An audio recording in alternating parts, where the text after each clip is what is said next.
So hello and welcome दोस्तों, स्वागत है तुम्हारा हमारे चैनल स्टडी विथ एनिमेशन में। तो आज हम पढ़ने जा रहे हैं क्लास 10 साइंस का एक बहुत ही इंपॉर्टेंट चैप्टर जो है light reflection and refraction. So start करते हैं आज के टॉपिक को बिना किसी डिले के। तो देखो, हम अपने चारों तरफ बहुत सारे ऑब्जेक्ट्स को देखते हैं, बट अगर हम अपने चारों तरफ अंधेरा कर दे तो क्या हम देख पाएंगे उन ऑब्जेक्ट्स को जिन्हें हम पहले देख पा रहे थे? So the answer is no. But ऐसा होता क्यों है? तो देखो, जब लाइट किसी भी ऑब्जेक्ट से टकराता है देन वो रिफ्लेक्ट होता है, जिसके कारण ही हम उन ऑब्जेक्ट्स को देख पाते हैं। सो स्टार्ट करते हैं the main topic of this chapter, starting with 10.1 the reflection of light. तो देखो, हाईली पॉलिश्ड सब्सटेंस जैसे कि मिरर रिफ्लेक्ट करता है मैक्सिमम अमाउंट ऑफ लाइट, जो आई होप तुम्हें पता ही होगा। अगर पता है तो चलो बढ़ते हैं आगे, जो है law of reflection of light, जिसमें पहला लॉ है the angle of incidence is equal to the angle of reflection. मतलब जिस एंगल से लाइट एक ऑब्जेक्ट को टच करेगा उसी एंगल से वो वापस डिफ्लेक्ट हो जाएगा। सो हमारा सेकंड लॉ है the incident ray the normal to the mirror at the point of incidence and the reflected ray all lie in the same plane. मतलब incident ray, normal ray and the reflected ray सब एक ही point पर लाई करते हैं। And ये याद रखना कि ये लॉ सब टाइप के ऑब्जेक्ट्स पर एप्लीकेबल है, इंक्लूडिंग स्पेरिकल सरफेसेस। अब देखो, हमने देखा है हमारा इमेज इन द मिरर जो बनता है वर्चुअल एंड डायरेक्ट, एंड तुम जितना दूर एक मिरर के जाओगे उतना ही दूर तुम्हारा इमेज भी बनेगा। बट क्या हमारा इमेज सेम बनेगा इन अ स्पेरिकल मिरर? तो चलो जानते हैं इसे बाय अनदर टॉपिक जो है स्पेरिकल मिरर्स। अब देखो, there are two type of spherical mirror. पहला है कॉनकेव एंड दूसरा है कॉन्वेक्स। तो आगे बढ़ने से पहले हमें कुछ चीज़ों को जानना होगा, जैसे difference between concave and convex mirror. तो देखो, कॉनकेव मिरर में जो मिरर रहता है वो कुछ इस तरह से बेंड रहता है, एंड अगर कॉन्वेक्स मिरर को देखें तो उसमें मिरर कुछ इस तरह से बेंड रहता है। अब देखो, और कुछ चीज़ है जो तुम्हें पता रहना चाहिए आगे बढ़ने से पहले, जो है पोल, जो होता है द सेंटर ऑफ मिरर, जिसे हम रिप्रेजेंट करते हैं बाय लेटर पी। एंड एक स्पेरिकल मिरर बनाता है एक स्फीयर जिसके सेंटर को हम कहते हैं the centre of curvature of the spherical mirror, जिसे हम रिप्रेजेंट करते हैं बाय लेटर सी। एंड अगर उस स्फीयर के रेडियस को हम देखें तो वो होगा P C. And at last imagine करो एक लाइन जो हो सकता है ऑफ इन्फिनाइट लेंथ, जो पास करता है by touching P and C, मतलब pole of the centre of curvature, and इस लाइन को हम कहते हैं प्रिंसिपल एक्सिस। अब देखो, और दो चीज़ें जो तुम्हें जानना होगा, जैसे कि diameter of the reflecting surface, जिसे हम कहते हैं aperture, and half of radius is called focal length, जिसे हम रिप्रेजेंट करते हैं बाय एफ। तो चलो अब आते हैं into the image formation by concave mirror. अब देखो, एक चार्ट है जो तुम्हें समझना होगा, जिसे तुम्हारा ये topic image formation by concave mirror भी क्लियर हो जाएगा। तो देखो, अगर हम किसी भी ऑब्जेक्ट को रखते हैं at the infinite distance, then जो इमेज फॉर्म होगा वो फॉर्म होगा इनटू द फोकल लेंथ, जिसे हम कहते हैं एफ। एंड जो साइज होगा उस इमेज का वो होगा हाईली डिमिनिश्ड और पॉइंट साइज्ड, एंड ये होगा रियल एंड इन्वर्टेड। अब आते हैं इनटू द सेकंड केस। तो देखो, अगर हम ऑब्जेक्ट को प्लेस करेंगे बियॉन्ड सी, मतलब सी के नीचे, देन जो इमेज फॉर्म होगा वो फॉर्म होगा बिटवीन एफ एंड सी, जिसे हम कहेंगे focal length and centre of curvature के बीच में। एंड जो इमेज का साइज होगा वो होगा डिमिनिश्ड, मतलब छोटा, एंड अगेन ये इमेज भी होगा रियल एंड इन्वर्टेड। आते हैं इनटू द थर्ड केस। तो देखो, अगर हम ऑब्जेक्ट को रखेंगे into the point C, then जो उसका इमेज फॉर्म होगा वो फॉर्म होगा एट सी, मतलब सेंटर ऑफ कर्वेचर में, जिसमें जो इमेज का साइज रहेगा वो होगा same when compared with the object, and again ये इमेज भी होगा रियल एंड इन्वर्टेड।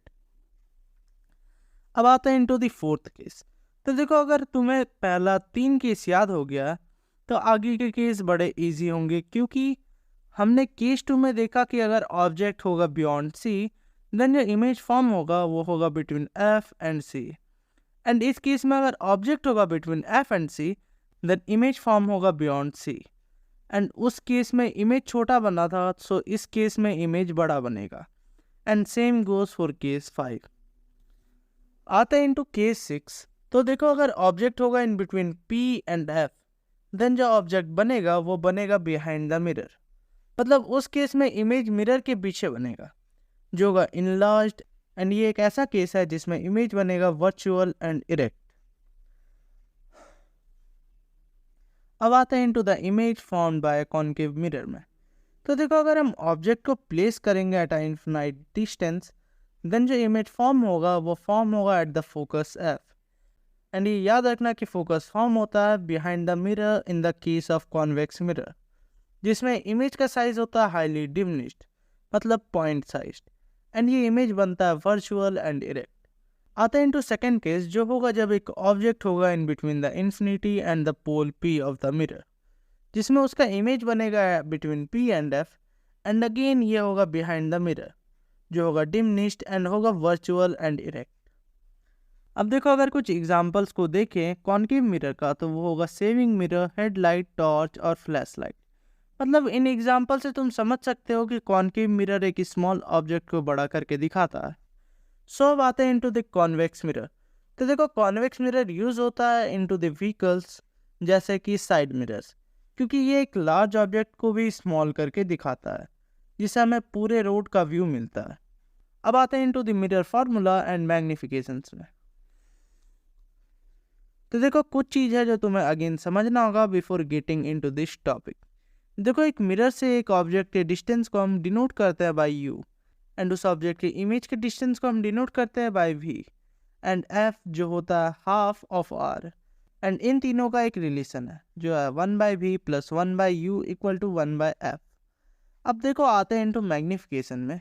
तो देखो मैग्निफिकेशन मतलब होता है इमेज का साइज, जो हम निकाल सकते हैं बाय अ फार्मूला, जो है height of the image by height of the object से। इसमें हाइट ऑफ द इमेज को हम लिखते हैं by h dash, and height of the object को हम लिखते हैं बाय h। एंड इसे हम लिख सकते हैं by m = h dash by h।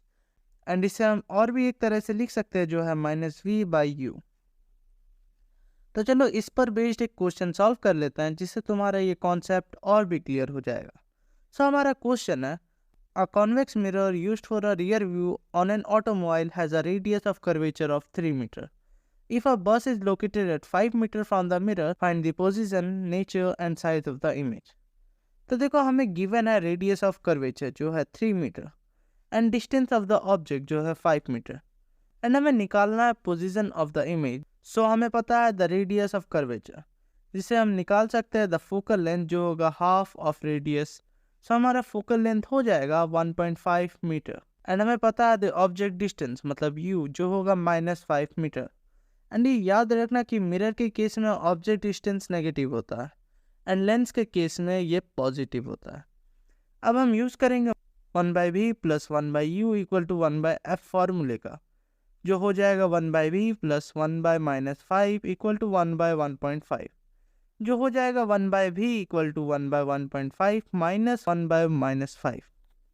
And after इसका सॉल्यूशन निकाल लेंगे तो ये हो जाएगा 7.5/6.5, जो हो जाएगा +1.15 मीटर, जो हमें बताता है कि इमेज फॉर्म हुआ है at the back of the mirror. अब चलो इसके मैग्निफिकेशन को भी निकाल लेते हैं, जो हो जाएगा m = h-h, जो हो जाएगा -v/u। So putting the values into the formula, ये हो जाएगा 1.15/-5, जो हो जाएगा +0.23। तो ये हमें बताता है कि इमेज है virtual and direct, and image का साइज है डिमिनिश्ड। सो आज के लिए बस इतना ही। अगर तुम्हें हमारा ये वीडियो पसंद आया तो प्लीज़ एक लाइक कर देना एंड शेयर भी कर देना अपने दोस्तों के साथ। एंड अगर तुम्हें इसका अगला पार्ट चाहिए तो प्लीज़ कमेंट करना। मिलता है तुमसे हमारी अगली वीडियो में, तब तक के लिए बाय बाय।